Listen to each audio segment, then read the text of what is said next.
சர்வாவின் உண்மையான அடையாளம் என்ன?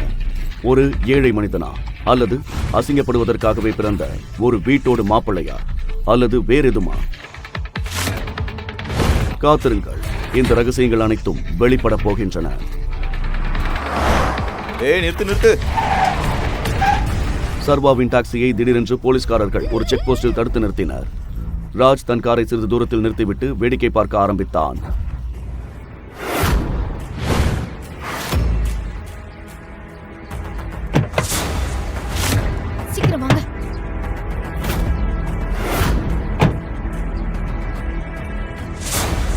போலீஸ் இன்ஸ்பெக்டர் சர்வாவை வெளியே வரச் சொல்லி சோதனையிட ஆரம்பித்தார். சோதனையின் போது போலீஸ் சர்வாவிடம் ஒரு துப்பாக்கி இருந்ததை கவனித்தார். துப்பாக்கியை பார்த்த இன்ஸ்பெக்டர் சர்வாவிடம் கேட்டார், இது என்ன?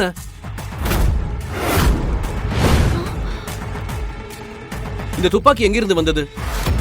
இதுக்கான லைசன்ஸ் எங்க? இந்த சர்வா கிட்ட எப்படி கன் வந்தது? என் வீட்டு வேலைக்காரங்க கிட்டயே இவன் திட்டு வாங்குறவன். அவனோட பழைய காருக்கு 500 ரூபாய் பெட்ரோல் போட கூட கடன் வாங்குறவன். இவன் கிட்ட எப்படி கன் வந்தது? ஒருவேளை சர்வாவை பத்தின உண்மை எனக்கு தான் தெரியலையோ? गाइस, இந்த சர்வா ஒரு கிரிமினல். முழு வீடியோவை பாக்கெட் FM தமிழ் யூடியூப் சேனலில் கண்டு மகிழுங்கள்.